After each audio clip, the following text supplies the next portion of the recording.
closer in proximity to death. And say that again, that's not what?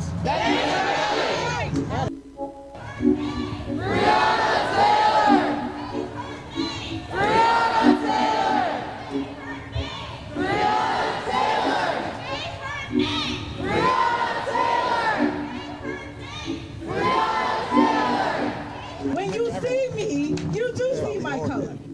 That's automatic. Here because I knew Sheridan. And I want you to recognize my color. And I want you to be proud of my color. I can't breathe. I can't breathe. I can't breathe. I can't breathe. I can't breathe. I can't breathe. I can't breathe. I can't breathe. I can't breathe. I can't breathe. Truth is, these are our streets. Whose streets? Our streets. Whose streets? Our streets. Welcome everyone to another episode of the Cypher. With so much going on in the world, it's going to be a bit of a different episode. We're still going to talk about new album releases that have gone on. We're going to play some local music, but we've also clipped a couple of local speeches that have happened with the protests that we can listen to and reflect on, just regarding the movements for the Black Lives Matter and everything else that has been going on. So as always, I'm joined by my guys Anthony Cannon and Sheridan Crane. How you guys doing? Popping, everybody. I'm doing well. Just interested in where the world is headed right now. Protests and everything going on. It's wild. I haven't seen anything like this in a long time, but I'm glad that our people are banding together and coming for something positive. How you doing, Sheridan? That's a fact. I'm doing pretty well. I mean, considering all the tension that's been going on, I feel like my town has been able to keep it considerably positive, even in the face of probably a lot of racism that's been stemming here through the police department and other things like that. But we had a protest. It was really good. We had a lot of people show out, I think, especially for a town like Cortland, and everything stayed positive. There were lots of white people, lots of black people, and I felt like it was just a good event in general. And we have another one tomorrow in Homer, Durkee Park, 12 p.m. Pull up. White people especially, I'm calling y'all out. Pull up. Seriously. Yeah, we're now, you and Sheridan are both in at least a little bit more of a culturally similar place. I'm definitely in a different place where things are still, there have been a couple of protests and things of that nature in my area, but nothing really close to me. Everything's a couple hours away. But it's nice to see things going on around here. There is something planned for Sunday, that I plan on attending just to be a part of it. So it's nice to see even rural areas doing something right now. But it's also just crazy to see how different things are across the country. Like Sheridan, for you, it must be kind of interesting to think about, like, if you didn't go home at this time, what it would be like if you were still in California. It's very different everywhere.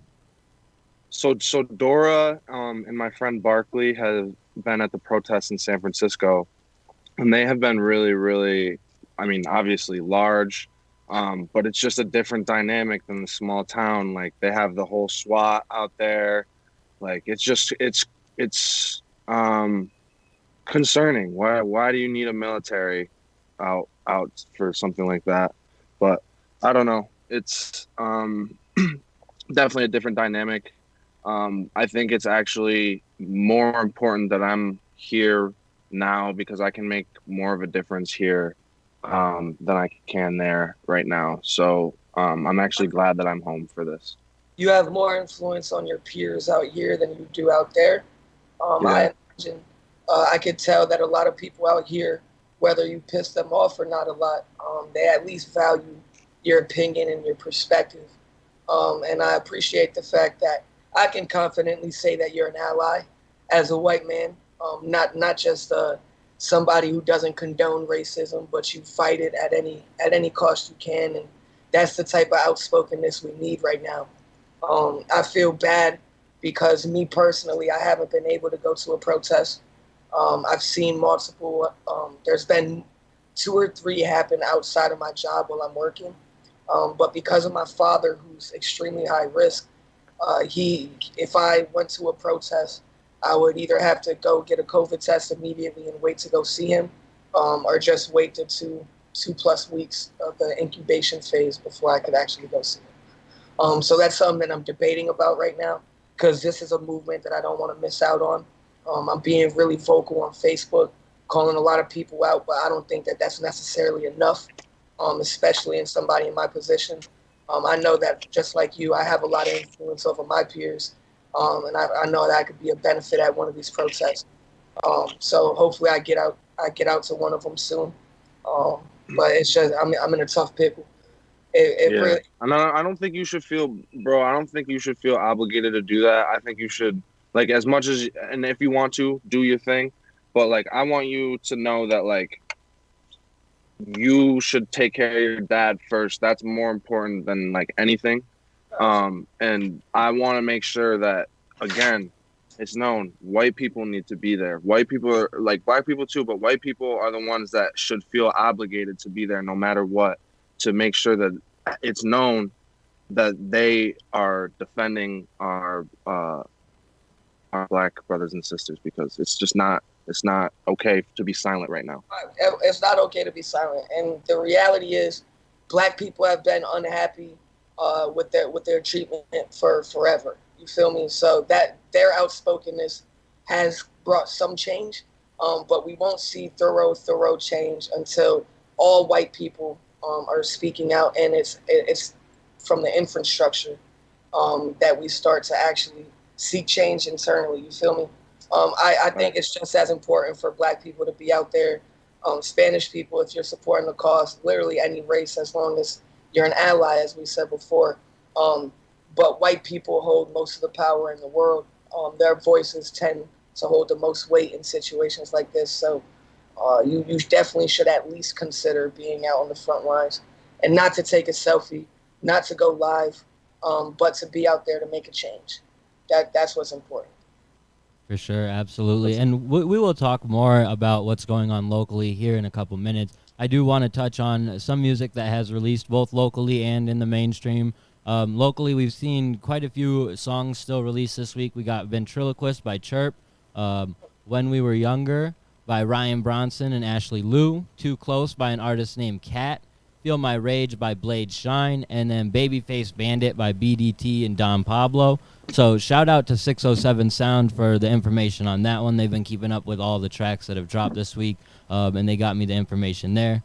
So I haven't actually gotten a chance to check out these tracks, but I'm definitely interested, especially in what Chirps dropped and Don Pablo. Have you gotten a chance to check any of these out, Ant? I checked out Chirps and I checked out Don Pablo's. Those were the 2 tracks out of the ones you named that I actually got to sit down and listen to, and just as fire as I expected. Don Pablo is on a hot streak. Chirp has been laying low. I'm not sure if he's dropped anything since Ghetto Gospel, maybe a track or 2, but he's just OG status. You feel me? He only needs to pop out when he wants to at this point. Ventriloquist was a dope track. I gotta check it again before I give my full thoughts on it. But I did enjoy listening to it. It was good to see Chirp come back with some heat. Don Pablo is, like I said, he's on a hot streak. If Youngin keeps up this momentum and doesn't stop dropping for the next couple of years, it will take some time for him to pick up. But as long as he keeps the momentum and consistency going, shit'll be crazy. I just sent him my verse for the track that we did 2 nights ago, so that should be coming out very soon. So that's awesome. Yeah, I didn't get a chance to listen to the Chirp track. I saw the art and I shared it, but I just haven't gotten a chance to take a listen yet. I'm excited to, though. I thought the art was really cool. I like the concept, so it's definitely something I'm ready to listen to. I did check out the Don Pablo track. I really like that. Wasn't my like favorite he's put out, but I agree he's on a hot streak, and I'm excited. I think he has an album coming soon. Yeah, maybe a EP or mixtape or some shit. Yeah, and I'm excited for that. I want to hear what he sounds like through 8 or 10 songs, and I think that'll be really interesting. That's exciting. That means things are getting spicy in upstate. Because Don, if he's dropping something soon, Richie said he's dropping another EP. Ant's dropping a new song every week until he's dropping an EP. So like, that's interesting. And there's always other artists dropping at any given week as well. I don't want anybody to feel too left out. But those are 3 heavy hitters, so it's gonna be a nice summer for sure. That's cool. And in terms of the mainstream music that's come out, there have been plenty of songs that have come out. I'm not going to name them all, but the albums that we want to talk about are Run the Jewels 4 by Run the Jewels, and then what's the name of that Freddie Gibbs album? It's slipping the top of my head. Alfredo. That's what I thought. I didn't want to say the wrong pasta though, honestly. What do you mean? But I actually haven't heard the Freddie Gibbs album, so I'll leave that one to you guys, and then we could talk about the Run the Jewels one after that. So I'll start on the Freddie Gibbs project. I was a little bit late to the party. I know he dropped a single leading up to this project, but I didn't know an actual project was coming until the night before it released. And Freddie Gibbs has became one of my favorite rappers, in a weird sense. He's a rapper that I listen to, and it confuses me because he's so good. And technically, from a technical standpoint, he is so fucking good. He is so gritty. He is lyrical. He's raw, and he can make a banger. He probably makes the best drug bangers that I know. You feel me? Like he can make a club sounding song about making coke in the crack. Like it's fucking insane. So for this project specifically, it's always going to be hard to follow up a project like Bandana, and he did it perfectly. Freddie Gibbs did it absolutely perfectly. He kept the features short and sweet, but he knew exactly who to get. Each of the features did their thing. Benny fucking massacred his verse, and I've always wanted to hear Freddie and Benny on a song. Ever since I've known about both of them, it's been a dream collab for me, and normally, when you have a dream collab and it comes into fruition, kind of like a J. Cole and Kendrick, you're likely to get disappointed because your standard, what you think is so high, what you're expecting is so high. But they delivered. There wasn't one song on the project that I skipped. And when I go to listen to the project, I listen to it front to back. I don't pick a single song from it. It is great. It's a great album. I think it's honestly, if not, I think it's in my opinion, it's the best hip hop album that's been dropped this year. I think while the Run the Jewels album. One could argue that's 2 years in a row. When's the last time that's happened? I don't know. I agree. Freddie Gibbs has become. I almost posted the other day. Freddie Gibbs is my favorite rapper. He's not my favorite rapper, but right now he really is. Like when I get in the car and I'm like, what am I gonna listen to? Almost every time, Freddie Gibbs, Alfredo is what I've been going to since it's come out. Every single song, like Ant says, no skips. They're all fire. The worst songs on it, I couldn't even say, and I know all the words to them already. Like it's just like I've been listening to that shit. So good. He has a lot of conscious bars on there, along with the drug raps. He brings the flows. I love the tone in his voice. That's probably my favorite part about him. Is just how gritty his voice is. He could say anything and it would sound fire. It's just so much better that he says so much substance. Like he has so much. He's like someone that I feel like has just he ages like wine. Like he just keeps getting better and better and better with every single project he drops. And I've been paying attention to him not since the beginning, but for quite a while now. I've always liked him, but these last two albums are timeless. Like he's really cementing himself as one of a modern hip hop great and probably an overall hip hop great. He's at least solidifying himself as this generation's one of the best rappers of it. You feel me? Mm-hmm. And it's weird because he's a little bit older, but I would say his real run has been Freddie. Post Freddie, you feel me? As soon as Freddie dropped, everything after that has been gold. And Pinata was fucking amazing. Pinata was awesome.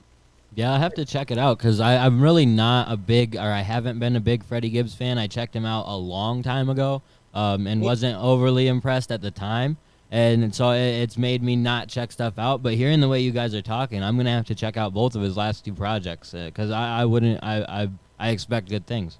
So like, well, I got onto Freddie Gibbs years ago, and people were trying to tell me he was the new Tupac. He was better than Kendrick. He was one of the best rappers of all time.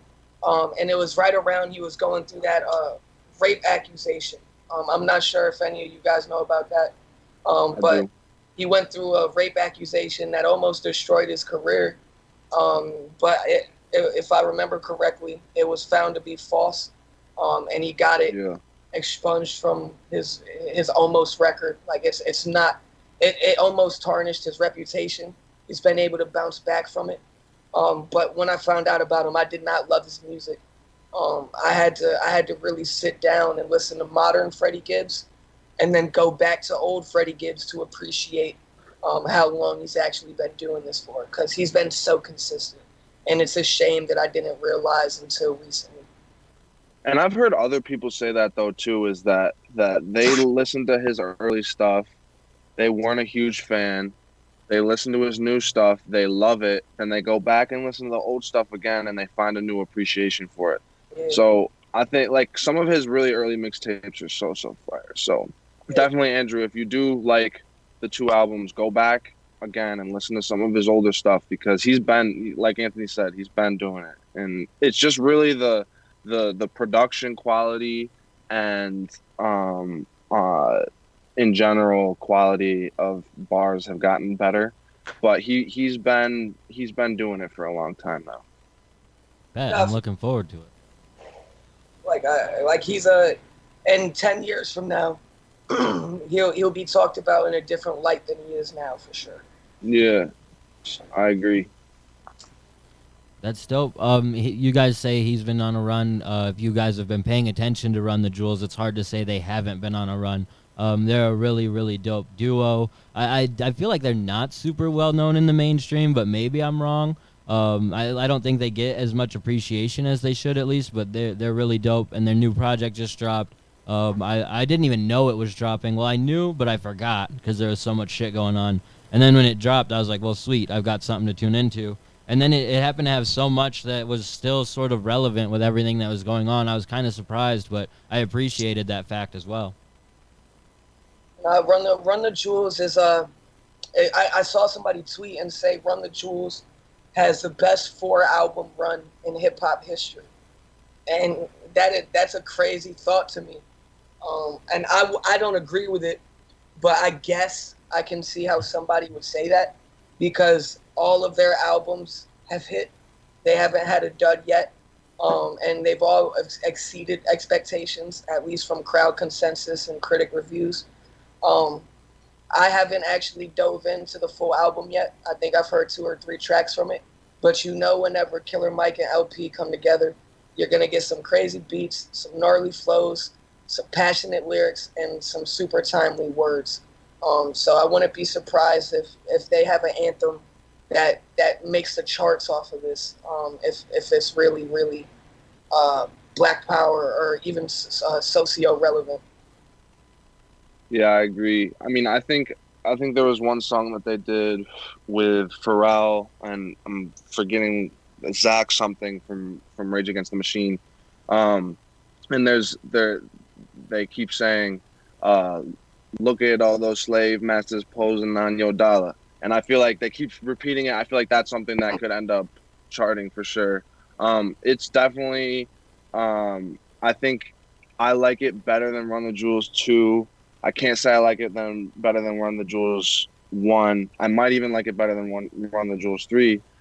I haven't decided yet, but it's So, definitely a really I think fire it could album. be the best one since the first album. It could be. I really like Run the Jewels 3 though, so It's about how it depends. it lasts longevity. Yeah, it's gotta last longer for me, so it'll depend. But I think in terms of production, it's crazy, bro. The song with Pharrell, I love it. Um, and in general, the one single "Ooh La La Wee Wee," that shit is so fire. That's the one I Yeah, heard. I love that. I love that one. Well, and they were just so And smart about the project, too. We see so many artists come out with like 20, 25 song projects now. They kept it super short. It was like maybe 10, 11 tracks. By the end, you wanted more, but that's the idea. You don't want people to be burnt out by the end of your project. You want them to be wanting more. And they delivered on that. And it takes a smart mind, especially right now, to just know to limit yourself, because Run the Jewels fans would eat up a 20 song project and they would do probably better numbers for it, but it might not be as good. So keeping it pretty honest and limiting the projects, I think, is what has helped them have an argument at the fact that they might have one of the best four album runs in a while, especially just because it's hard to talk about which one was really bad. They were all really good, and then within the fan base of Run the Jewels, it just kind of becomes, well, which one did you like more? Because Sheridan liked Run the Jewels 3 more. I didn't really care for it as much as Run the Jewels 2. I think it all just depends on your personal preference. The one thing I will say, though, is it's almost like they have they don't really change up the sound too much. They have a good sound that they're comfortable with, but yeah, and it hits really well, and it's good, and it's because they're shorter albums, it doesn't become redundant or too much, and they do switch it up in ways, but it's still kind of the same thing, which is why I think it's hard for people to really recognize Run the Jewels, because if you don't like that heavy sound, you're not going to listen to it. It's heavy as hell, but I would say Run the Jewels has a really large white fan base. Not to bring race into it, I know a lot of black people that fuck with Run the Jewels. Don't get me wrong, but a lot of the times when you get as political as they do, a lot of the white crowd stays away from it. It can be an uncomfortable conversation, but they do it in a way that resonates with all races, and just frankly do it really well. I would have to, like, is their 4 album run better than Section 80, Good Kid, Mad City, To Pimp a Butterfly, and Untitled? No, it's not. It's not. It's not better than Kanye's whole career either. Like, what was College Dropout, Graduation, 808s and Heartbreaks, and My Beautiful Dark Twisted Fantasy, like that. Yeah. Like and those are just 2 off the top of my head. They got to be within like the top 5, or if not, definitely the top 10 though, because it's a solid run. They're definitely in the top 10. I think they're definitely in the top 10, but I don't know about top 5. Yeah, I mean, I just know that and just to be OGs in the game, coming in with something that's kind of new, but super old and nostalgic feeling, still being able to survive. I think they both have been in this is probably their 3rd or 4th decade. And music, so that's fucking ridiculous. I just want to shout out the OGs, because they're gonna be the ones keeping hip hop alive for the younger generation, and making them want to explore different type of sounds, because the direction that hip hop has been in for a long time, I think we're gonna get into a more conscious shift soon. I think that conscious stuff is gonna be more cool in the mainstream, even though that's a conversation for a different day. But I think thanks to people like Run the Jewels, they're going to be one of the people that leads that charge. I agree. Yeah, Run the Jewels, and just like not every hip hop artist, but a lot of hip hop artists have started to make it cool. Like the J. Coles and the Kendricks and stuff like that. And they're just at the top. There are a lot of other artists down below them as well who have helped make that type of socially relevant content cool, and it's a good thing, especially with how things have been right now. Exactly. We mentioned Kanye and his 4-album run, and you can really pick any time in Kanye's career, I feel like, and make a decent argument with a 4-album run. But lately, Kanye's actually been doing a lot of good. If you are an anti-Kanye person because of his actions in the last couple of years, maybe it wasn't all for bad. Apparently, Kanye, he's done a lot to help Chicago recently. He's also given $2 million, some of it to go towards the daughter I don't want to. Yeah, I didn't want to say the wrong name off the top of my head. George Floyd. and to other Black Lives Matter movements, and he's been a part of a lot of other things that people might not have expected Kanye to immediately hop out and do right now, and he's done a fantastic job with it. Like it surprised me. Kanye has Kanye has gotten a bad rap over the past couple years, and he's done it mostly to himself. It's not like he's been unjustly portrayed in the media or something. Like Kanye has dug himself in numerous holes, but people forget that Kanye has been outspoken on stuff like this his whole career, and he's really he's an oddity. He's an anomaly in hip hop, but this doesn't surprise me at all. It makes me happy to see him marching. The donation is something that if Kanye didn't do, somebody would have done. I'm happy it was Kanye.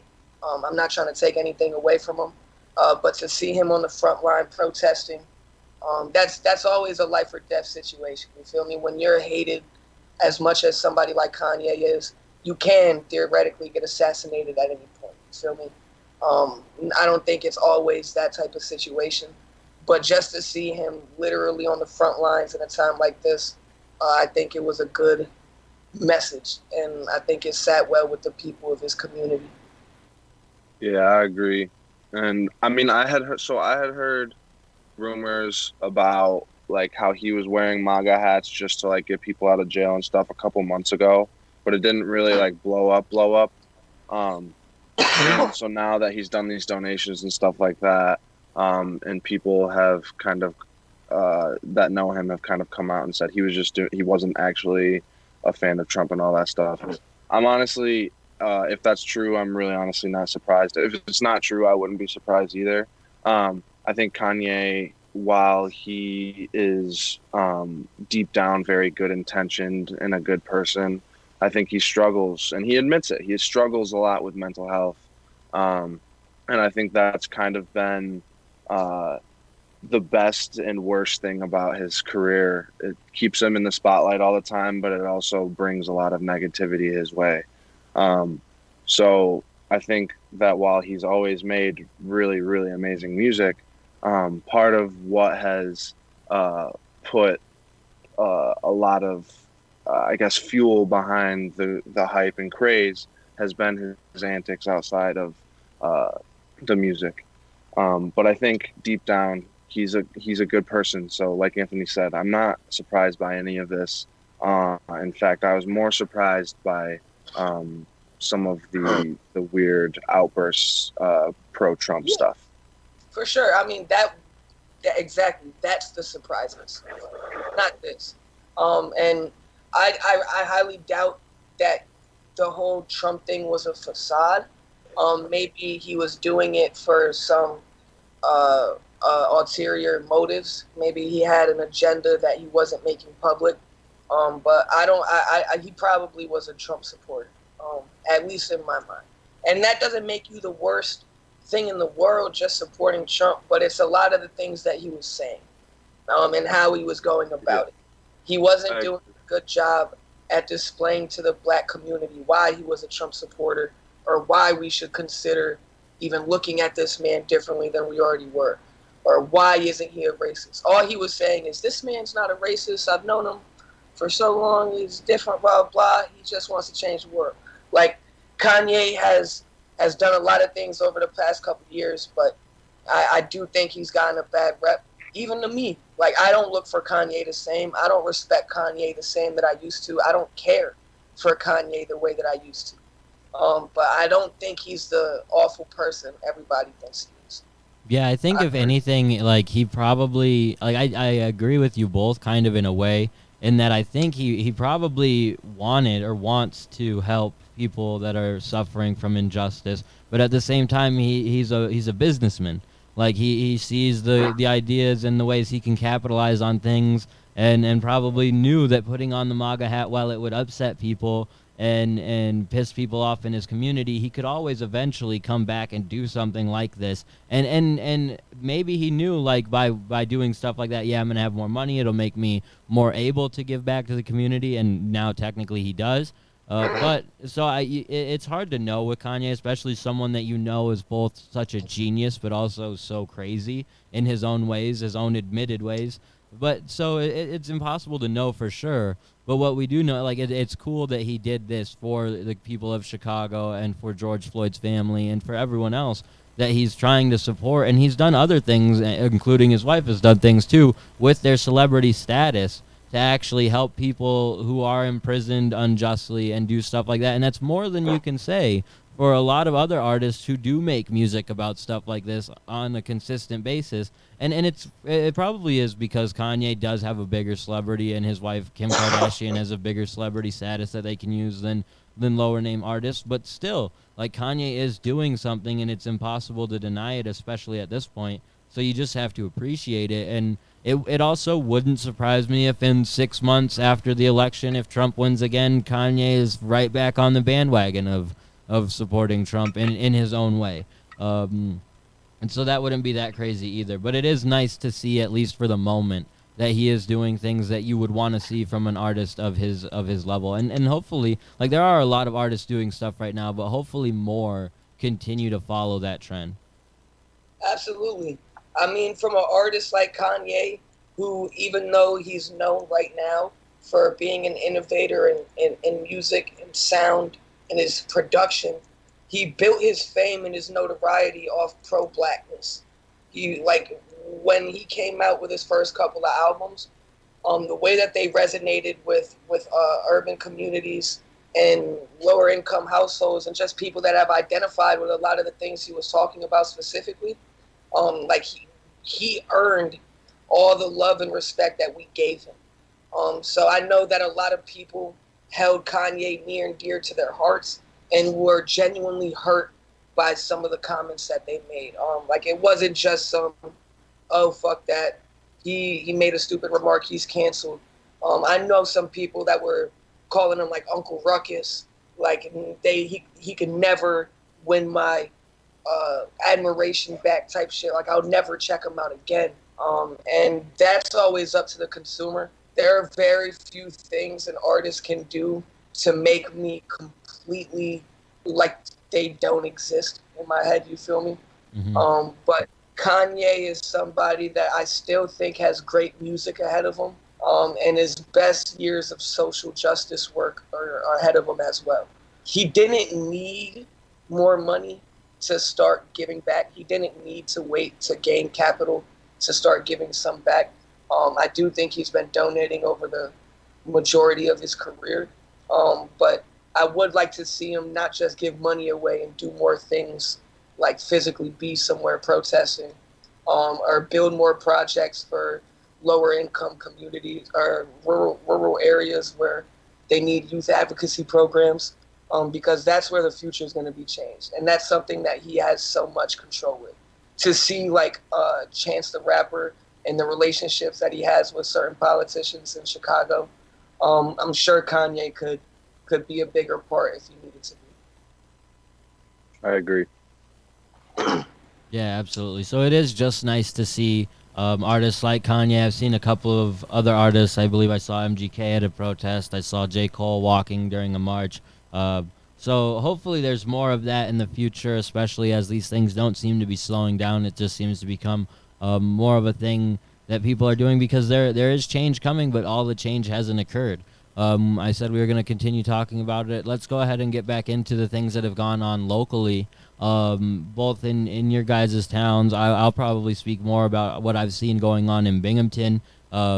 But it's nice to see that for the most part, things have been positive. I won't even have to say, I don't want to say that it's because everyone is being peaceful, because how you choose to protest is kind of your choice. So if it's effective to be destructive, that's what you have to do. And in some cases, it has been effective throughout the country. I think that a lot of things wouldn't have changed as quickly as we've seen change if there was no destruction at all. But people are super entitled to their opinion on that, beyond that. But it is nice to see that overall, locally, we haven't seen so much destruction. We haven't seen so much, but we have seen steps towards change. I wouldn't say there has been a ton of change, but there's steps. So what have you guys seen that's really stuck out to you guys? I would have to agree with what you're saying. Like how you protest is totally up to you. There's no right or wrong way, which seems to be a narrative that a lot of people are controlling and dictating what's right or what's wrong.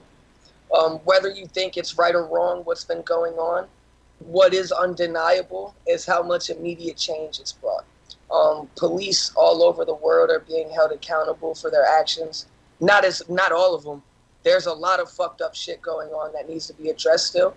But there are certain departments that are scared shitless and holding their police immediately accountable because they know during these protests they can.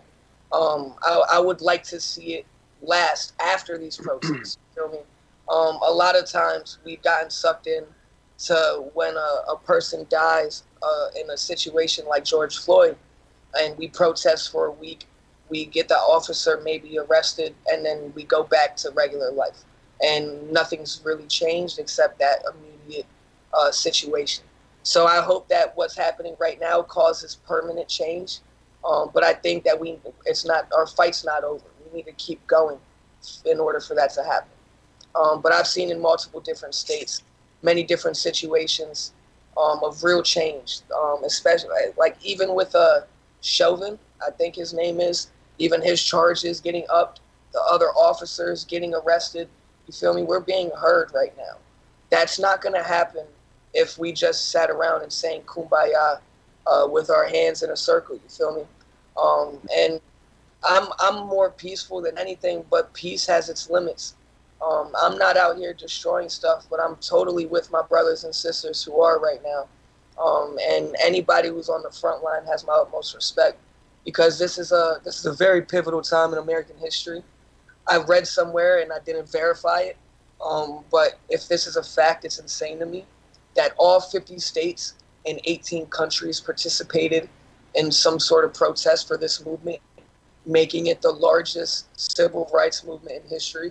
Not the most effective or not the most change that's been brought, but just in terms of participation globally, which is insane to me. It shows a lot of unity. A lot of people are getting called out. Ithaca has protests almost every day. Hundreds to thousands of people out here gathering around peacefully. I've seen some stuff almost escalate into what could potentially become a violent situation.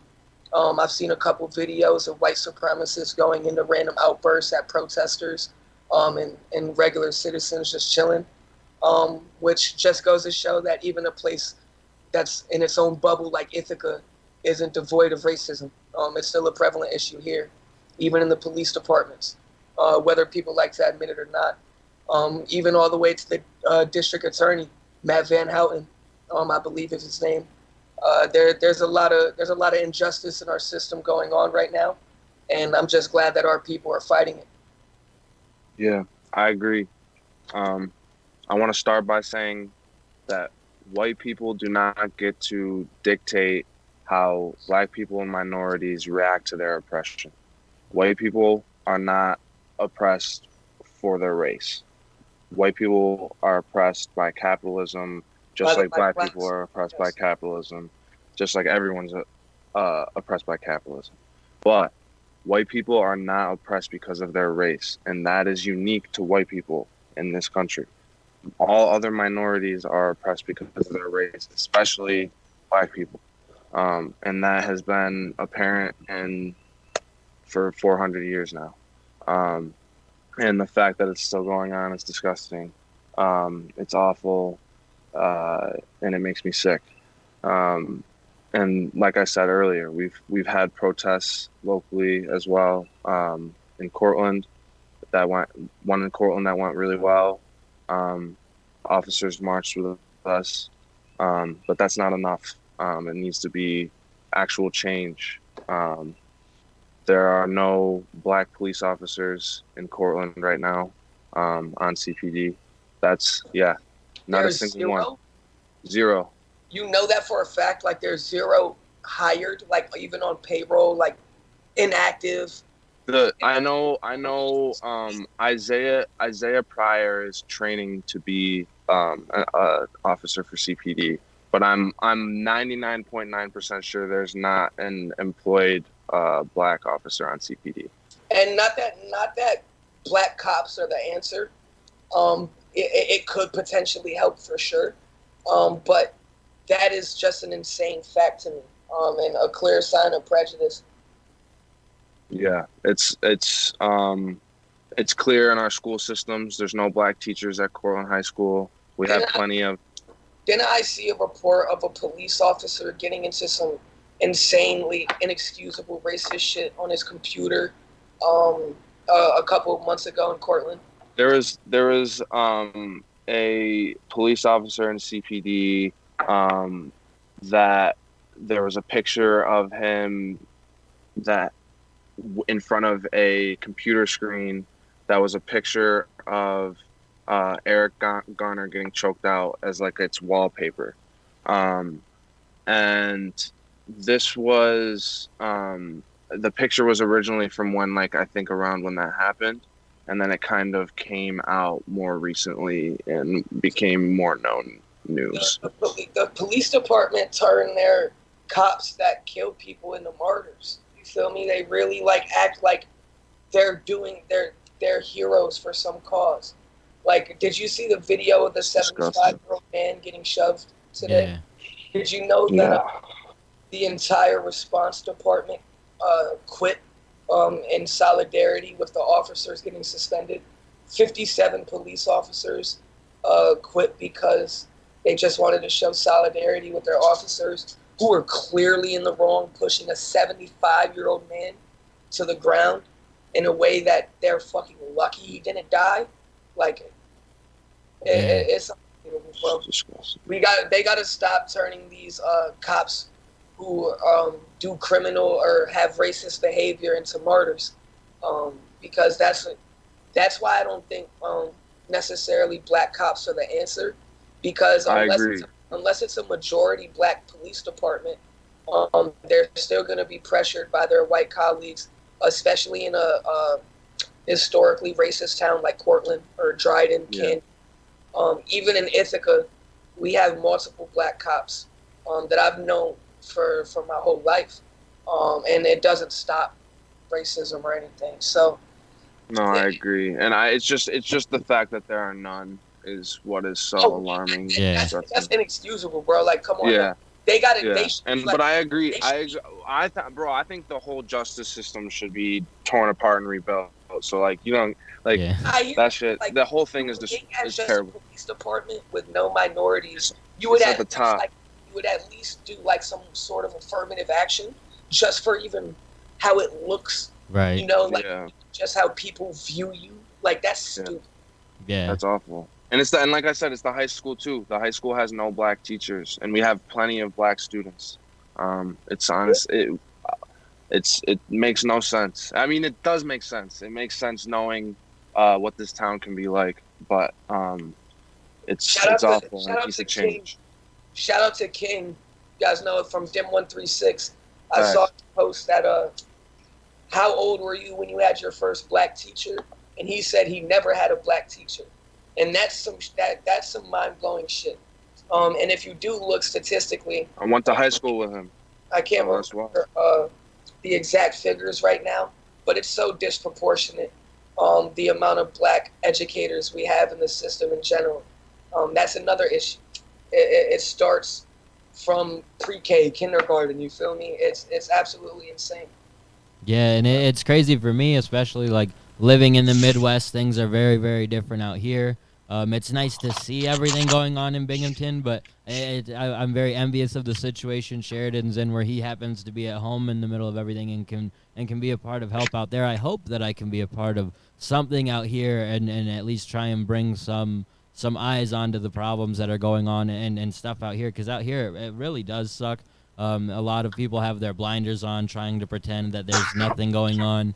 But like, because all of this has happened too, a lot of the people who are racist are now like doubling down. One of my coworkers, she's black, and someone at the gas station just decided to go off on her and start calling her a bunch of slurs and treat her like shit for no reason, just because we're in South Dakota and that's what you can do. And she came into work feeling like shit, and I was there for her as best as I could be. because we at least relate in the fact that we're both minorities. And I gave her the day off so she could at least get out and enjoy the day. But it's like that doesn't fix what just happened, and what just happened out of nowhere, and it's like for no fucking reason. Shout out to you, boss, for letting her go home and enjoy the rest of the day. Because that was something that clearly affected her and was gonna be almost impossible to get through a stress-free work day after some bullshit like that.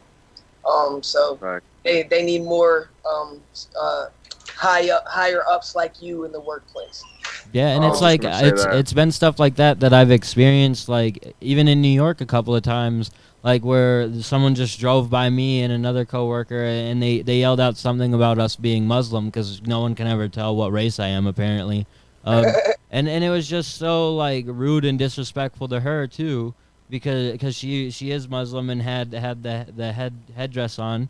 And it was just like I was just so disgusted, and it's just like it's so unfortunate. And then there are a lot of people who want to believe because they don't have any racism in them, or they don't think they do, or they want to pretend they don't, that no one else does. And that's just like it's the best way to put it is they just have blinders on, man. They're pretending that what they are is what everyone else is, and I'm like, you can't. And it's that way especially out here.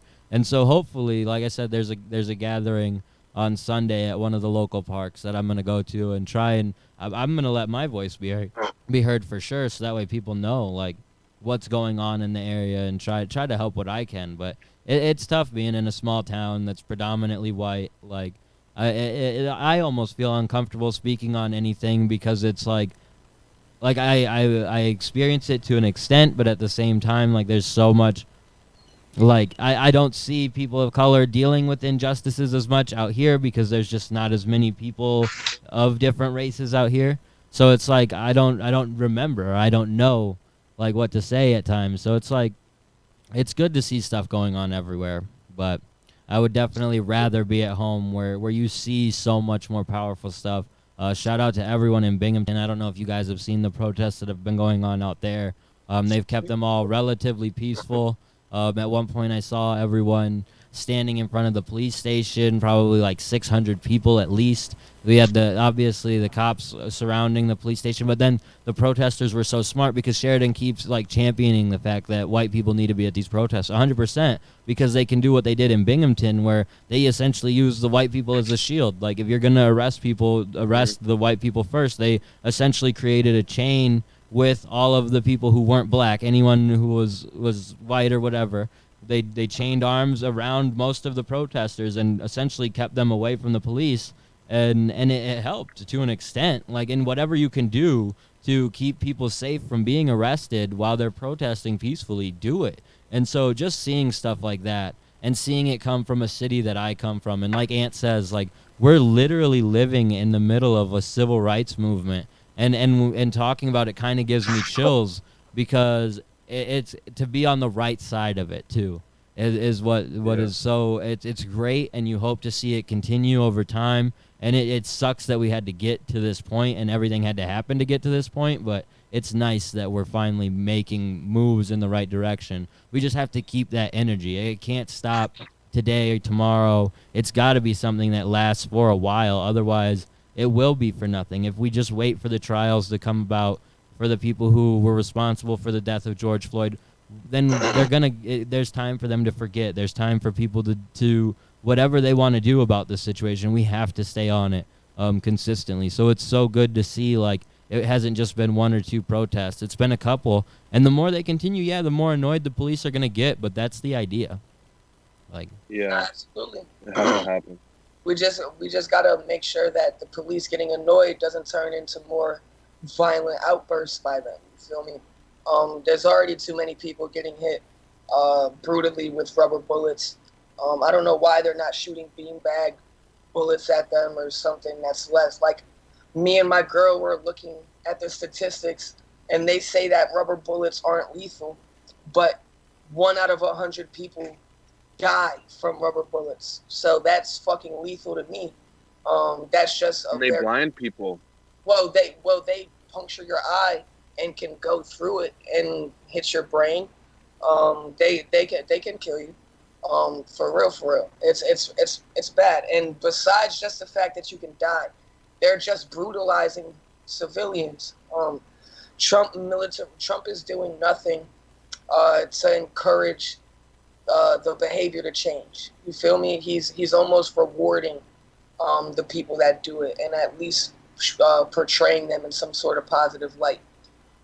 This has got to stop, but we can't stop fighting. You feel me? The biggest thing is that we're not going to see permanent change unless this is an ongoing fight, and we hold everybody accountable once shit happens, and not until they're held accountable to the fullest extent of the law, or at least by the community. I see people going through absurdly racist outbursts, and we're getting them fired from their jobs because of it. Like, that's how the fuck it should be.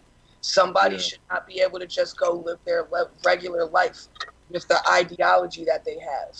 And if they do, they should be punished for it in whatever way seems fit, because being a racist is not illegal, and not every racist is going to commit a hate crime. So we have to make sure that they're held accountable in their workplaces, in their family lives, and just in every day. Because this shit is absurd. This is literally a civil rights movement. Yeah, and it's like everyone's saying, it's got to continue. It's got to keep going on. It can't stop now. As long as it takes to actually make change. And to the people like Talon, I hope I pronounced that correctly. Talon and this dude that I don't know personally, but Roderick Douglas is his persona on Facebook. They're two people that are it looks like they're damn near martyrs. like it looks like they're leading this charge. Every revolution needs somebody to spearhead it. And I stay updated. I get my info. I get my news. I read new opinions from these people, and seeing what they're doing for their communities is inspiring. So even though I don't know either of those gentlemen, I just want to shout them out. And I know they're not in it for the praise, so I take that as you will. But I personally appreciate you guys and respect it. Facts, absolutely. Both of them, I follow both of them on social media as well, and they've helped me a couple of times just sort of understand. I've had a couple of interactions with Rod on Facebook where he's let me know and helped educate me on a lot of things sort of directly related to this, that at this point I'm just like, man, I'm glad he helped me understand then, because up to this point it's just been like it's crazy, and they both look at things almost from different ways too. They kind of tackle them in different ways, but that's what I mean, where it doesn't matter which way you approach it, as long as you're trying to fight for change, it should be a net positive. Get this, Andrew. Roderick is a rapper. Oh, word? And he's fucking amazing. That is crazy. That is very surprising to me. It was unbelievable. If I hit him up for a feature, and he told me to submit a song, and he'll review it, and if he likes it, he'll hop on it. But it would be really dope to get him up here, despite if we ever work together or not. Like, I listened to one of his albums. I'm blanking on the name, but I heard I posted a status, and I was like, when you are doing features and you send some shit off, do you ever rewrite your verse afterwards? And he commented and was like, never. And I was like, nigga, what do you mean never? Like, you make music? And he just DM'd me some links, bro. And when I say he sounds like, I'm not even going to say who he sounds like, but it's just as much content as he posts on Facebook. It's just as articulated as well as articulated as he puts it on social media. He has a clear message. His flow is polished. Sounds like he's been doing this for years. And it's crazy that he doesn't promote it on his social medias. I never see him post a music link ever. It's just activism. And sometimes he has to just disappear off of social media because of how heavy he is into it. I almost wouldn't be surprised if he's mad at us for talking about it this much, just because. Well, he might be. He would be. And I apologize if so, Rod, but It's all love. But I'm super down. If he Right. wants to come up, we'll throw his little South Park persona up there. He doesn't have to come up on video. We'll throw his persona up there in the corner, and he could talk with us. So if he's interested, I'm down. And especially right now, anyone who's listening, I plan on promoting that throughout the show. But if you want to sit down and talk about your message or whatever, I have the time, or I'll make the time to sit down. We can record it at any point in time. You just need Skype or a cell phone even.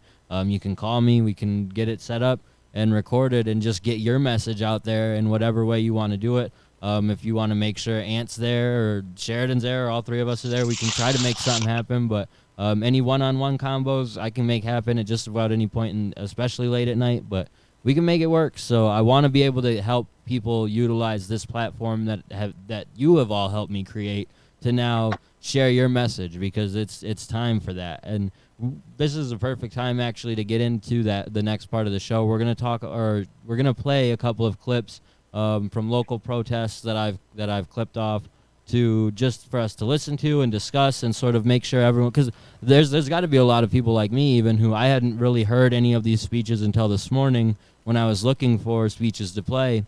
So I want people to hear them and then go ahead. You can't. That's what pisses me off too. On Facebook, you can't search up protests anymore. At least for me, I have you can't find any videos with if you include protest in the word. So you just have to search up the town. So I got a couple from Binghamton, one or two from Ithaca that we're gonna play, and hopefully it gives people some perspective and some stuff to think about. I'll go ahead and play the first one. This is from one of the Binghamton protests. It's a little bit of a shorter one, but it talks about stuff like if you're familiar, Rec Park in Binghamton was burnt down, and it sort of talks about the propaganda related to that within the news. So this one's shorter. We'll play that first. You had it tight, but you know what we're doing? Some people decided to vandalize Rec Park, right? Y'all heard about that, I'm sure. That took over the whole media cycle, and it wasn't like we was 1,000 deep in that same park the day before. That's propaganda. Let me tell y'all right now.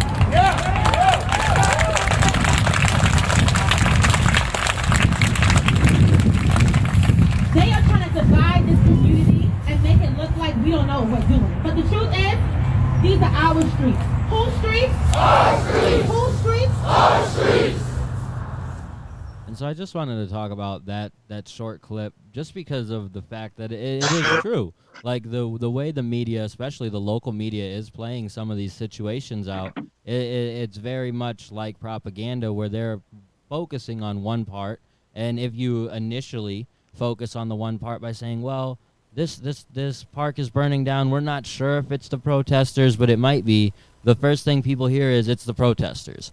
And no matter how you follow it up the next time, people aren't tuned in the next time or the next time. They don't care what the update is or the follow-up is. They just heard the protesters did it.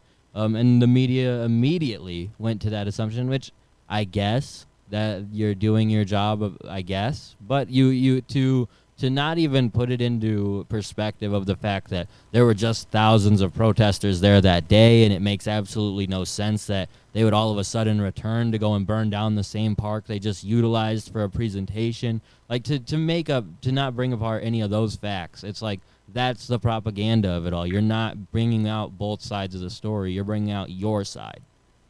No doubt. No doubt. I got into a couple arguments with people the day after it happened. I know a couple of people that used to go to Rec Park and hang out, spent their childhood there or their high school days there, or just used to kick it there, or just know about it in general. You feel me? I was seeing a lot of emotions and perspectives that morning as soon as people were getting the news, and the media did nothing to help the narrative. All people see is that there was a protest of a couple thousand people, and then that night, the park burned down. The protests were all peaceful, and that night, as soon as everybody goes to bed, a park burns down. I never saw a media outlet cover it and say that it was little white kids, but I did hear people talking about how problematic the narrative could be. You feel me? It really tries to almost purposely negate the progress of a truly peaceful protest and how beautiful what they did that day was, to let four little hooligans just burn down a park and almost discredit the whole thing.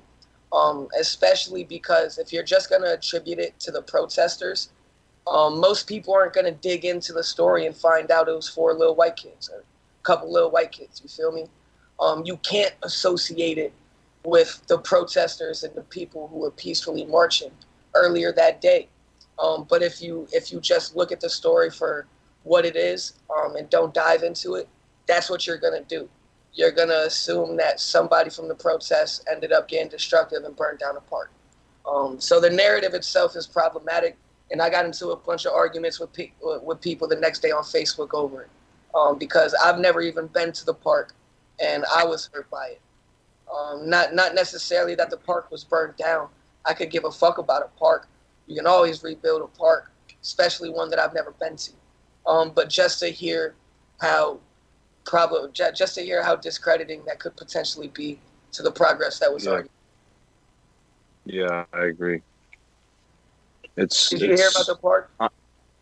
No, I didn't. But I mean, just from you guys talking about it, again, it's a park.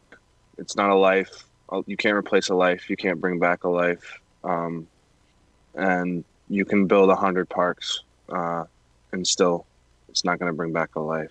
So, I think it's even silly to even consider that. But I think that because there's so many people that do care, I guess it does have to be talked about. Well, and the thing that's like annoying about it is it's as far as people know, and the thing is people just don't know either way. But as far as people know, the idea is that it was 3 little white kids, teenagers who were just trying to cause a problem. So even more so, it's like you're just creating a problem for the community that are trying to work towards progress. So like if it was protesters, who the hell cares? It's more so just like, damn, there's people trying to create this division within a community. And that's the fucked up thing is, I know living in Binghamton, it takes about 20 minutes to come from Kirkwood, Conklin, any of these surrounding areas that are much more predominantly white, that I wouldn't be surprised if it was some outskirt person, not even someone from Binghamton who did this.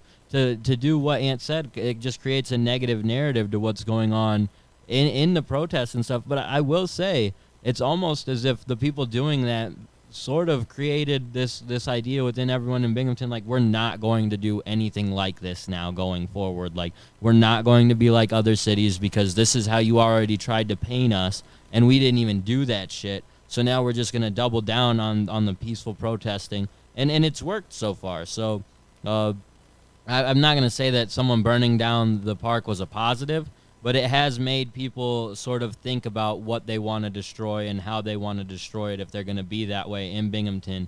Because no matter what gets destroyed, it's going to be pinned on people of color, on the people who are supporting the Black Lives Matter movement. So make it something important, not just a park. So overall, it sucks. And that's not the only case like that. And honestly, there's a lot worse. I've heard of ex-cops who have been offered money to go undercover with protesters and just destroy shit to make them look bad. And a lot of this vandalism and violence that we're seeing is actually coming from white people dressed in all black, their faces covered, looking like they're in the military or something. That's no coincidence. They are, and they're being paid, and it's something that's probably been going on for a lot longer. And it's definitely been going on for a lot longer than I think a lot of people realize. Our government is really, really shady. It's really shady, and it's something that we need to take care of swiftly, because we can't let it go on like this. It's not just 3 little white kids burning down a park. It's militarized militia that is now coming from basically the government to make protesters look worse and make them look violent and get them to have a reason or an excuse to act violently towards the protesters. And it's awful. It's awful. Facts. Exactly. And you say in the past, like it probably was way worse in the past because without the camera phone, where would we even be with 90% of the shit that we're at least exposed to now? And I bet like if the government had the choice, they probably would be like, yeah, no camera phones. We can't afford that. That's too much trouble for us. We lose way too much power with that. And it's true because without camera phones being able to record all this shit that happens, like, and there's so much shit we don't get recorded that already happens that it's crazy. So that's the thing. I've seen a lot of people of all races, I guess, but white people in particular, to be really shocked or to think like racism is somehow getting worse in 2020. But no, it's always been like this. It's just now getting recorded and publicized more. There's more focus on it because people are seeing it regularly. You could turn on Facebook at any given day or go on Twitter at any given moment and see a black man getting killed, or just a blatant video of the police abusing their force on anybody. A lot of people assume that Black Lives Matter means that nobody else matters, which is the stupidest thing I've literally fucking ever heard. Yeah. It's almost redundant to address, I feel like. But Black Lives Matter is pride and a cry for justice. You feel me? It's for a cause. A lot of people are making it out to seem like we're the racists because we want to talk about ourselves. Like it's unbelievable some of the narratives that are being painted right now. But people just gotta keep fighting the good fight because I believe change will come. Yeah, hopefully. And there's so many different fights to fight too. The next speech that I have to play is from the Binghamton protest at the jail, and it's a conversation about the issues that go on within the jail and just things that like there's a whole other problem. We're talking about people being arrested, what happens after they're arrested. So let's go ahead and listen to that speech now. Student, and part of my research is actually going up to Broome County Jail. Every week, I pretty much visit with someone, discuss how they're doing, and what has become clear to me is that entering Broome County Jail puts you closer in proximity to death. I said that entering Broome County Jail puts you closer in proximity to death. That ain't right. And say that again, that's not what? That ain't right. I have had conversations with men and women who have told me that they are denied medication, who have told me that they are not receiving things that they need to survive. I had a conversation with a woman who had cirrhosis. Do you all know what cirrhosis is? That means your liver is literally dying and you need medication to help it maintain you. And they were denying her essential medication for her cirrhosis. I have spoken with people who are transgender and are being denied their treatment, their hormone therapy. And they're saying, my body is not doing what it's supposed to do. It's not doing what I want it to do. They are denying me my opportunity to be who I see myself as. I have had conversations with fathers and daughters, fathers and sons, mothers and sons that have both been in the prison at the same damn time. The last time that this father saw his daughter was over 20 years ago. And the first time he saw her was in jail. And when they finally gave a visceral reaction after finally seeing each other, they got punished because one's a daughter, one's a man, so they keep them separate. And because they said hi to each other, because they had a visceral reaction of love on their face when they finally saw each other, they got punished. So that's one of the speeches, and I didn't get the whole thing. The whole thing is really great. Like I said, look up the protests that happened in Binghamton. I know Talon Thomas has a live video of it that covers all of these speeches, and it's just so crazy. Like you hear about it, about how there's problems in the prison, but you don't want to think about how close it is to home. For me to hear, and I've heard about it a lot more over the last couple of years especially, but just the things that happen in Broome County Jail and other jails that are all very similar, it's so just disturbing at the end of the day. Like it sounds like just a really bad movie, and these are people's real lives. Like it's truly unfortunate. I feel for all the different plights and fights, as you said, because there's many different ones of them. Just many different forms of the fight right now. This one hits really close to home. recidivism and just mistreatment in prison systems and jail, it really hits close to home. Unfortunately, the majority of my immediate and distant family um, has spent a lot of time incarcerated.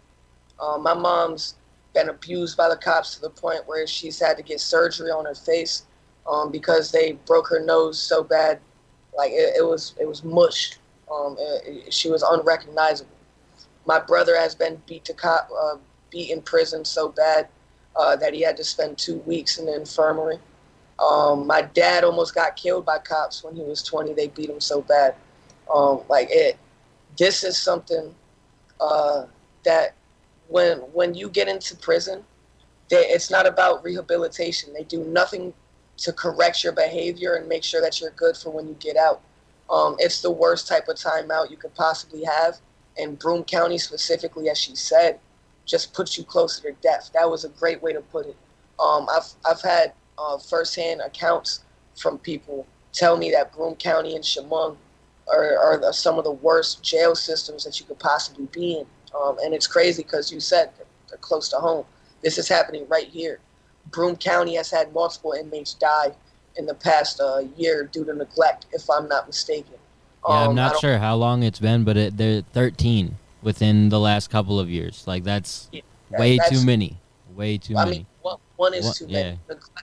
For an inmate to die of neglect is so unbelievably sad.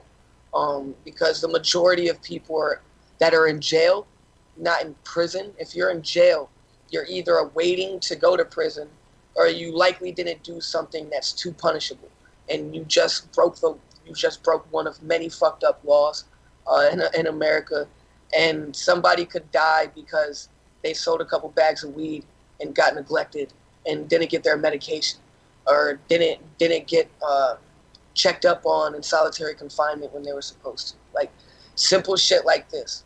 I saw a comment from somebody, I can't remember their name.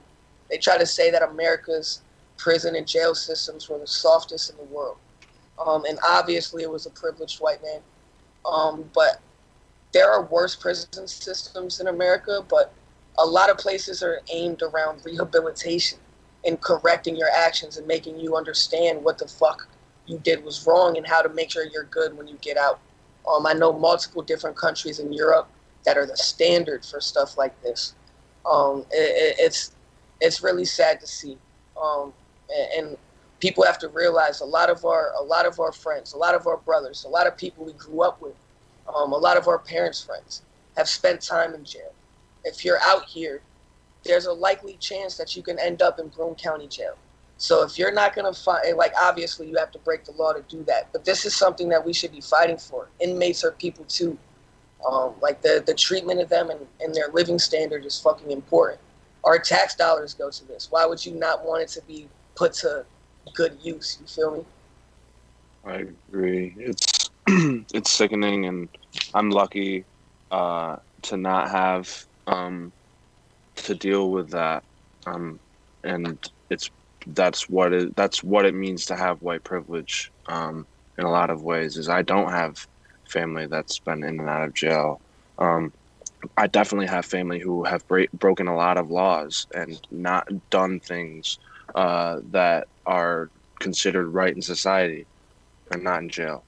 I've broken laws. I've gotten in trouble with cops, and I've had my issues with cops. But if I weren't white, I probably would have had my issues be a lot worse and I probably would have been in jail if I weren't white for some of the things that I did, or some of the things that they thought I did. And that's just not. It's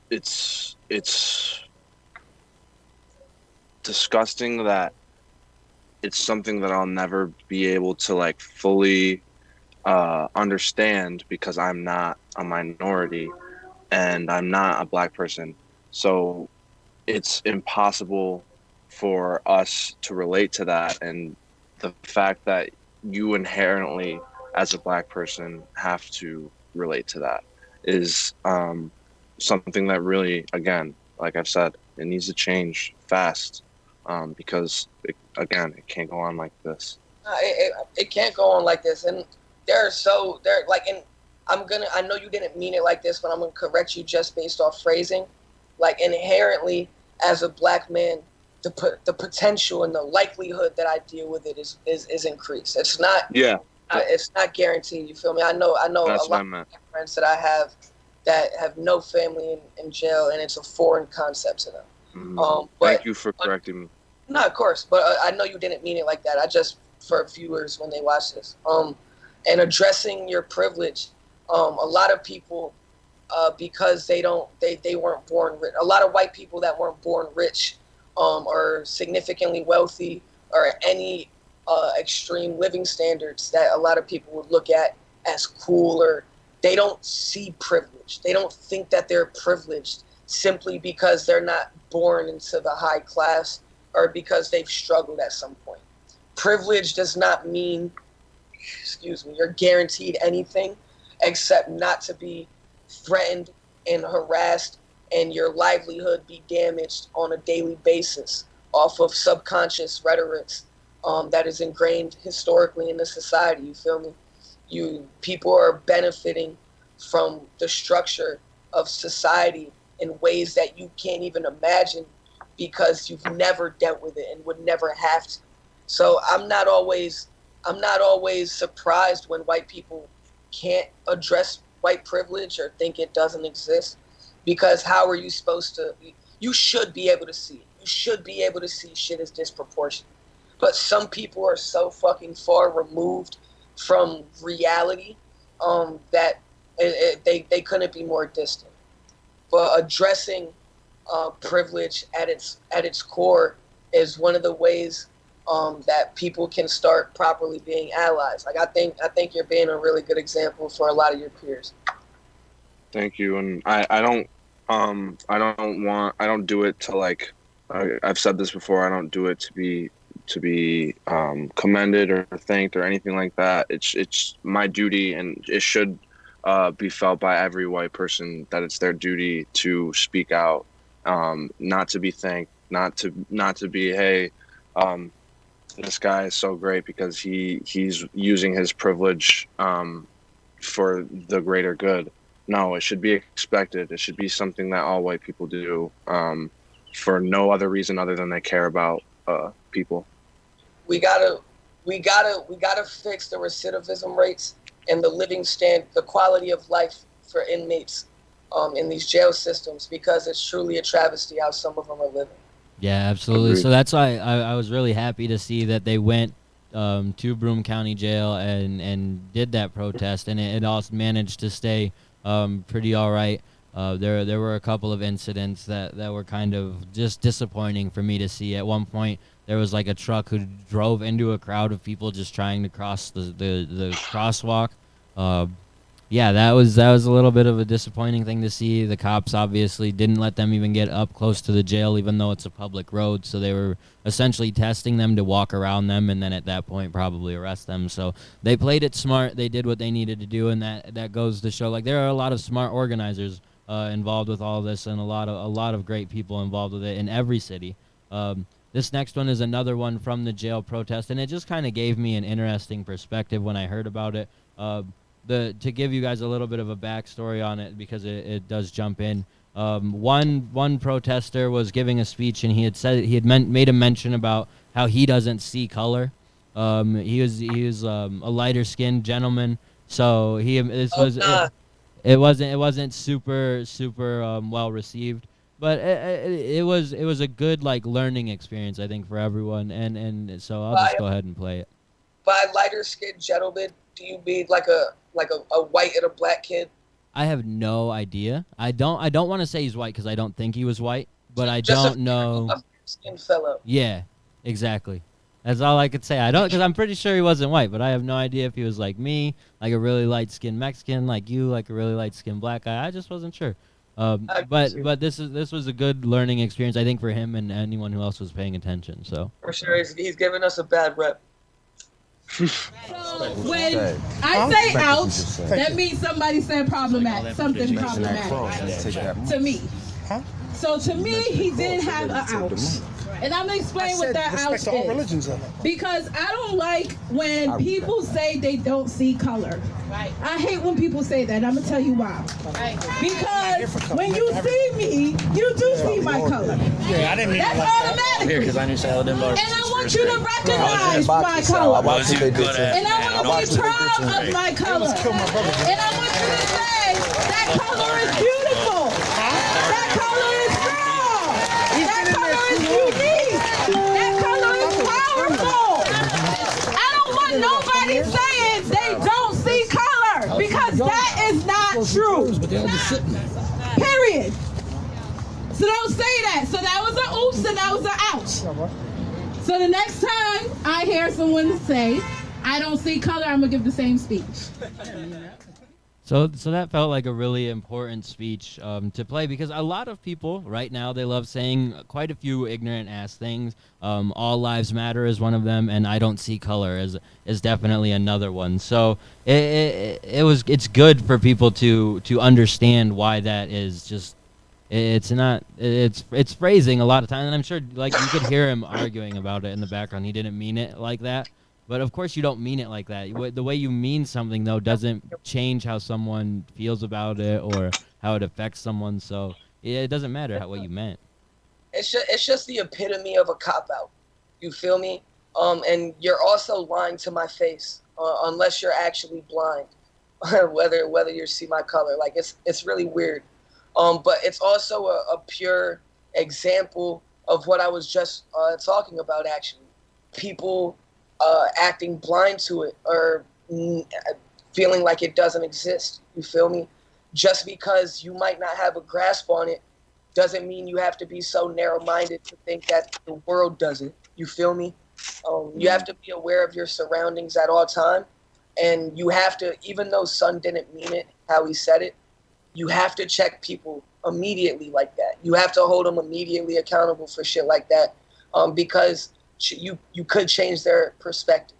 Some people are so set in their stance that you won't change their perspective, but at least they hurt you, and they'll take it into consideration anytime they think about this subject going forward. You feel me? I think whoever this is speaking is doing a great job. I think even the format, the way that she structured it with the ouch and the ooh, like I think that's really dope. She sounds like she has a natural knack for public speaking. Yeah, I agree, and I hear people say that all the time, especially where I'm from. People in Cortland, people in Homer, they think that means that they're not racist, saying I don't see color. It's almost like saying it's not. It's worse than saying this, but it reminds me of saying like, oh, I have a black friend. Yeah. It's just like that makes no sense. That doesn't. You do, like you say, you do see color. It's obvious. People can see that I'm white. People can see when someone's black. It's very clear, I think. And I think the issue is that I guess if you didn't want to see color or people didn't want to see color, we shouldn't have made black people slaves. We shouldn't have made that color barrier. We shouldn't have had that. We white people created that color barrier. So now to come say, oh, I don't see color. Well, no, we've always seen color, and that's why this issue has come about. We were the ones who made color an issue. I mean, and if you genuinely feel like you don't see color, then you're not looking deep enough. You feel me? Like you're not paying enough attention around society.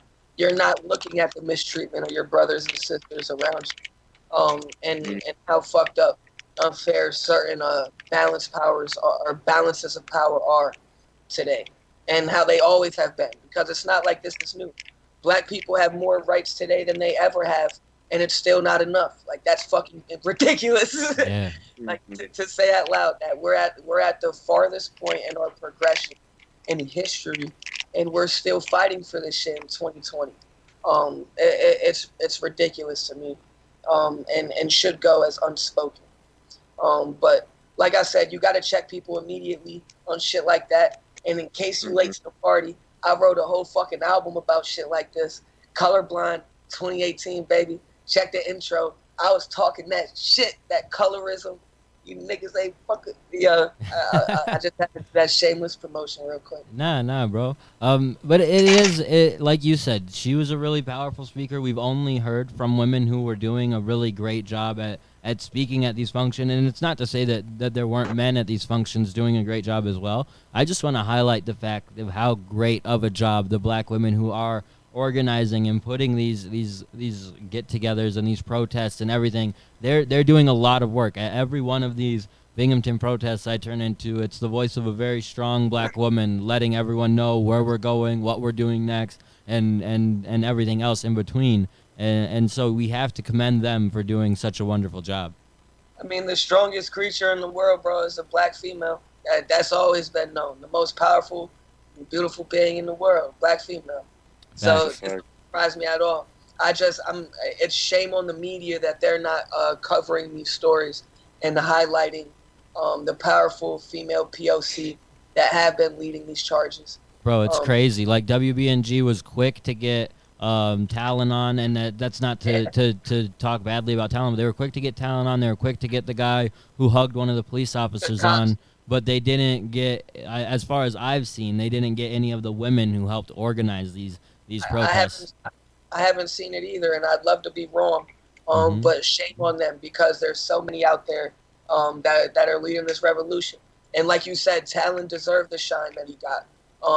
But spread it around. Exactly. That dude hugging the cop, it meant fucking nothing. Like that means nothing. It fixes nothing.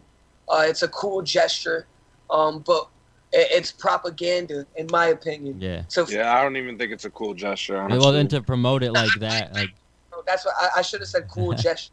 But to focus on that and to highlight that out of all the movements and all everything that happened throughout the protest, to focus on the one black man hugging the one cop, I think it almost discredited what it actually stood for. Yeah. 100%. We are getting a little close to time because we have to run a little bit of a shorter show this week. But there is one more speech that I wanted to play just to get your guys' opinion on it.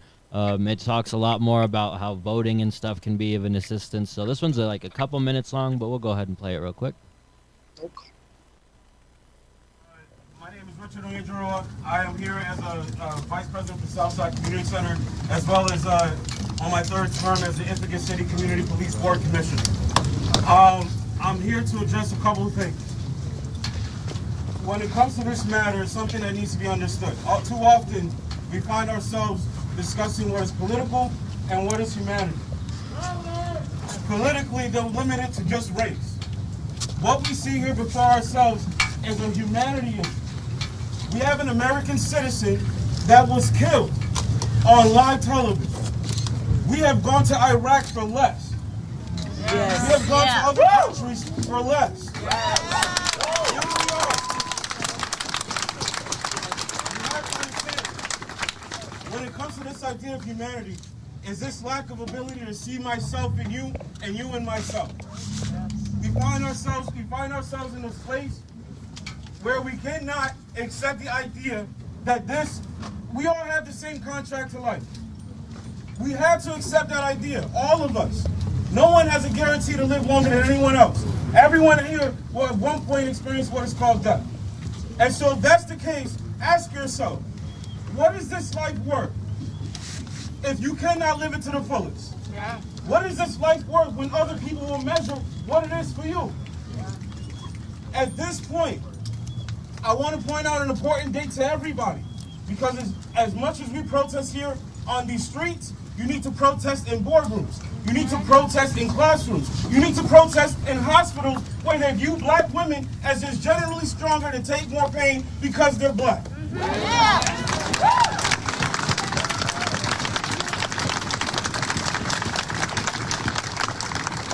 If you're part of this protest, if you honestly see humanity as a human right on this earth, if you see that this earth is worth living, then you need to understand that you are not free unless I am free.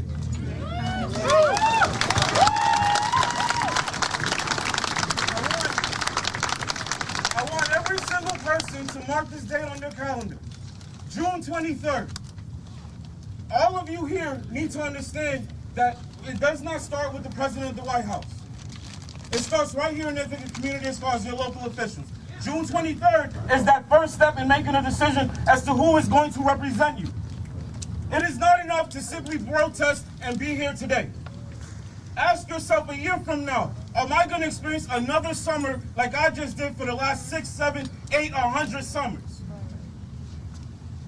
We have to find ourselves in the boardrooms, in the elected spaces. If you have folks here that aren't participating on common commission councils. While you're busy protesting, yesterday they were deciding what buildings should be in your neighborhood.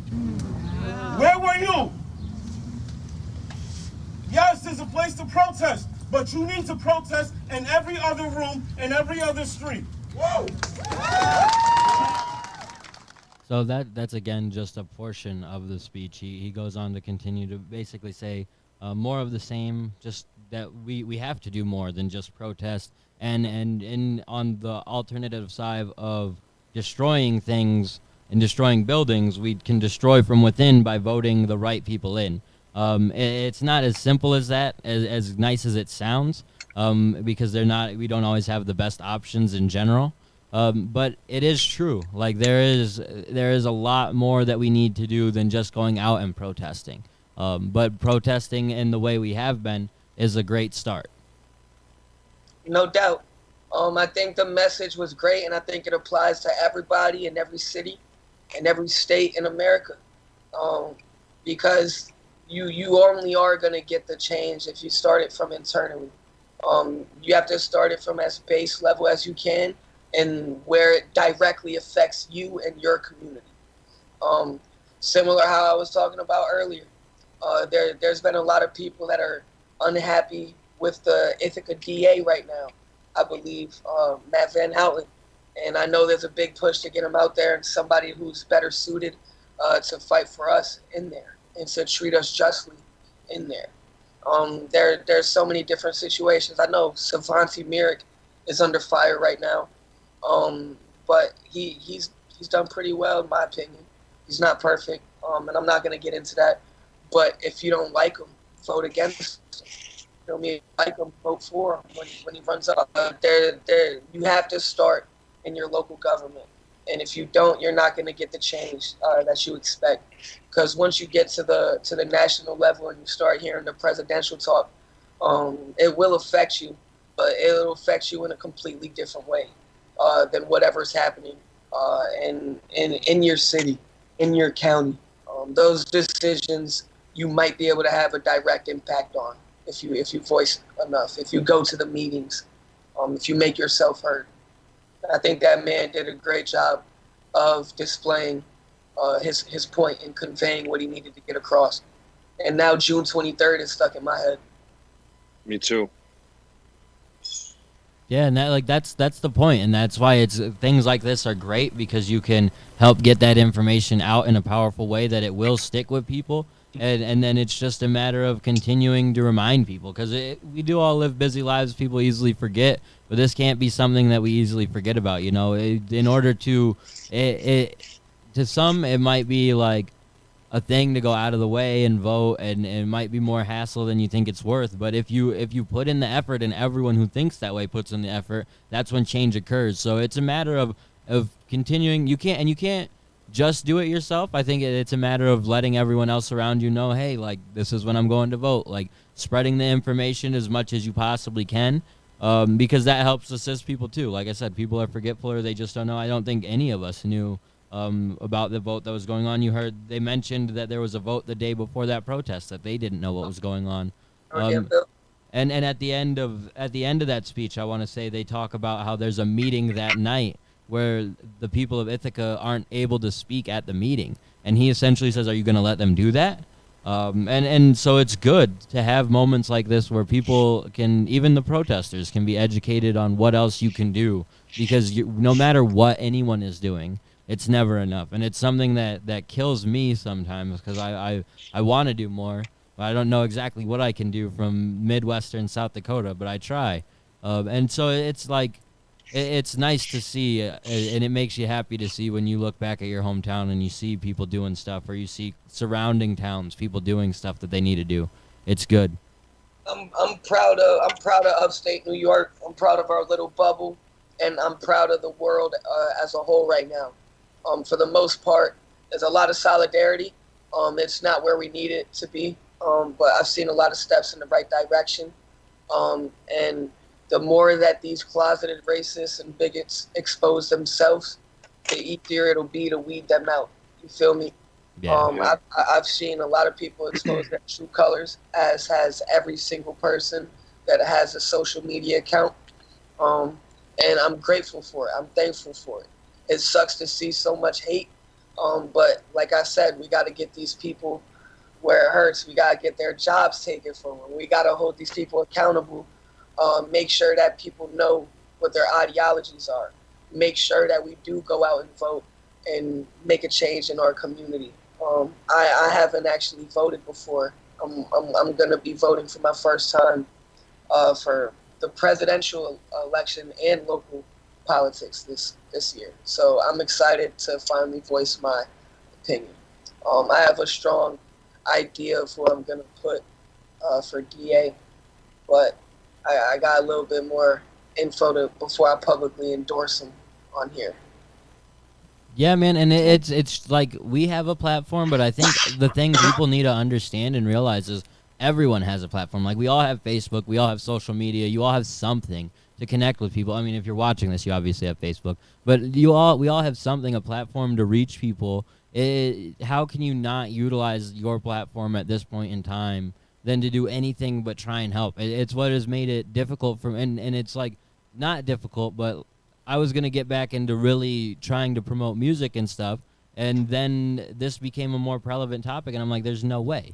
Like that's not what's important. That's not what I'm using my platform for. I want to speak to people, and I want to give their voices, get their voices heard, and that's what I want to get into. So it's like everyone needs to change what you're doing and adjust to helping out the problems that are at hand, and you can't just ignore it. If you have a platform of any kind, you have to be utilizing it in the proper way. So this episode has probably been way different, but I felt like there was no way we could come on here and just have a regular episode and not address what's going on in the world, because our platform should be for much more than that. Like it's not as much as we love music and love promoting hip hop music. Like I would much rather promote this good stuff that's going on to help the culture and the people, and like especially people of the black community. Like things are getting better, but this is not enough. So I mean, this episode wasn't regular because the world's not regular right now. I refuse to accept this as the norm going forward, and I hope that people do as well. You feel me? I'm glad that we used the platform that you've built, Drew, to display something like this. I think the dialogue and the convo that we had was important. I'm looking forward to how people react and what they have to say about this, because this is a conversation that needs to be had amongst everybody out here. It can't just be us doing it. It has to start from anybody that technically can vote or even get their voice heard. I've seen a lot of high school students out here fighting for change. So that shit is really dope to me, bro. We're in a really pivotal time right now. And I've personally been in the middle of dropping a song every 2 weeks, and K Michelle was a song that I was gonna go. It was the one song out of spring cleaning that I was gonna really promote and go all out with. And because of that, I've decided I haven't been promoting anything on social media besides what needs to be heard right now or what I feel at the time, because I feel it's inappropriate almost for anything else. So I'm going to continue to drop my music as scheduled. I'm going to continue to share it whenever I feel is appropriate. But right now, the message is a lot deeper than that. And I'm looking forward to conveying my message through some music for you guys to hear really soon. Awesome. Yeah, I'm really excited for that. And it's kind of been the same for me. I've stayed working. I was in the studio with Process recently. That's dope. That's dope to hear. But in terms of putting stuff out, it's for me. It's not the time. It's not. Just not at all. Like I want to be on the front lines protesting. I want to be spreading the word about what we need to be doing, and just kind of conveying the message of what you and what all other Black people are trying to say. And I think that in general, this should be something that everyone's doing. We should be taking a break from our normal lives, because not everyone gets to have a normal life because of these racial issues and how badly Black people have been treated in America for way too long. And it's something that we, like I say, have kept saying. White people need to step up right now. I'm calling y'all out. Like, be at the protests, be the shield for Black people, so that they aren't the ones that are getting arrested and brutalized. It's our job and our duty to do that. So I hope to see a lot of y'all there, and I'll take note of the ones that I don't see there. Homer, tomorrow, 12 p.m., Durkee Park. The time for action is now, boy. Yeah, and the action's just going to continue, so I definitely am not going to say that by next week we'll be back to regularly scheduled programming. We will actually play music next week. I did have quite a few artists reach out to me with some music that I did want to get to this week. We are a little bit short on time. We will close with one of those tracks by MBK Ritchie. But overall, like, we will probably continue to, as long as there are protests and powerful speeches, I'll probably play one or two a week so we can at least stay on that, and then play music as well. But I just want to, like, this platform isn't just going to be strictly about music right now, and I'm almost upset that it took this to happen for us to really start getting into the other side of what goes on within the Black community or the hip hop community, because there are other things that we need to focus on as well. So for a while at least, we'll be focusing on these things, and if you don't want to hear it, then sorry, I guess the Cypher is probably not for you. It's not going to be some super politically charged show, but we're always going to be bringing up stuff that needs to be brought up and be relevant. So fuck that. And this is relevant to hip hop. Hip hop is political. Facts. Hip hop is fucking political. You feel me? If you don't like it, just tune in next week, because we got some shit to talk about. We're some strong-minded people, and I'm very thankful to have a cast on this show that is just as willing to speak up for injustice as I am, at least. You feel me? Because this could have really got awkward with different cast members potentially. You feel me? Yeah. This is a really uncomfortable subject for a lot of people, and I'm glad that we can talk with so much in agreement, so much divisiveness in the world, so much separation, and I hope that a lot of the audience agrees with what we said for the most part and what these speeches were talking about. But if you didn't and you disagree, I'd love to hear. So comment, let us know. Absolutely. I'm trying to have a real dialogue with this. For sure. Next week, can't wait to tune in to what music we play, see what's popping with that. But I also look forward to carrying on this conversation a little bit. Absolutely. And if there are anyone in the community who wants to really have a conversation about this doesn't need to just be on the Cypher. I am looking for people to talk to and just have conversations with about what's going on locally and in the community and what can be done differently. And so reach out. I'm really down to get some type of conversation series going with artists, and that will be the point of the series, is to just solely discuss that. It won't be as much about music or anything, and I think that's a good idea too. Which one of y'all artists got a message in your music? Send us some music that's powerful and relevant to the times. Facts. I know there's a couple people out there that have used their voice in the past, where I've been working on something current specifically for right now. I'm trying to hear some Black pride, some fuck the police, some no justice, no peace. You feel me? Let's get this on and popping so we can put you on the podcast, show some love, because music is still the most powerful tool in times like this. Absolutely. Absolutely. So I'm going to close now with Richie's track Freedom off of one of his previous projects. Thank you again, everyone, for tuning in to this episode. We appreciate everyone's opinion throughout the episode. And it, again, like, just continue to do more. No matter what you're doing, it's never enough. So you can never do too much either. So let's go ahead, and unless there's anything you guys specifically want to get to, we could probably get to Richie's song and close everything out. Just educate yourselves, and if you happen to be listening to this and you're racist, fuck you. Yeah, exactly. Fuck racist. Yeah. Fuck you. Fuck everyone who's racist. Fucking die. Oh, also, again, I'm gonna say it one more time. 12 p.m. tomorrow, Durkee Park and Homer. Be there. Absolutely. Everyone be there, especially white people, though. That's what we promote. Yep, and I want to say that there's a Binghamton protest on Sunday, too. Not exactly sure when it is, but we've mentioned a couple names you guys can find on social media where you can find out what's going on there. So here is Freedom by MBK Richie. Again, thanks for tuning in, guys.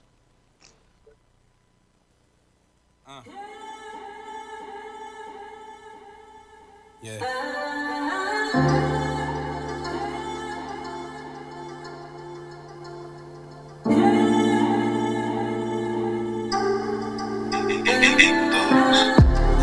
feel like a god amongst mortals. Life simple, just a man versus morals. And if that man conform to what the people see as normal, always doing everything that he don't want to, just to impress the white folk of the world that's gon' still think he less. They gon' feel this way to death. The only NIGGA in college classrooms, but kept a high GPA. I felt I had to see a nigga flunk out of school. I bet they be glad to. My intuition, they only kill you intuition. Nigga, fuck dreams. I was never into wishing. And fuck politics. I was never no politician. But this proper grammar, propaganda behind conviction. It's safe to believe what I'm saying. That's why I'm different. Listen, sometimes you gotta think to yourself, is this for the greater good or are you saving yourself? I need some freedom. These people say what they want and we believe them. Want us to rely on them, but we don't need them. They want to dictate our life, we need some freedom. I need some freedom. Mama told me there be days like this, I should've listened. Them same mistakes made me a man, I'm glad I didn't. I'm glad I'm different. 2020, I grabbed the vision, then let go of them doubts I was having and grabbed attention. All these rappers faking the most, that's not to mention that I scored like Shaq in the post. If I get positioned, I be so fly. Getting high is the cost of living, cause you gotta pay your dues in this world that it costs a living. Fucking 9 to 5, dog, I'd rather sip and get high and really enjoy my time before it passes me by. Got you working for the man and got me wondering why. Nigga, fuck that coon shit and put your fist to the sky. Go bro, fuck what they saying, chase your dream till you die. Before you play a part in theirs, you need to focus on I. Too much time spent on them, I need to focus on mine. You got goals to be seen, I got goals to survive. I need some freedom. These people say what they want and we believe them. Want us to rely on them, but we don't need them. They want to dictate our life, we need some freedom.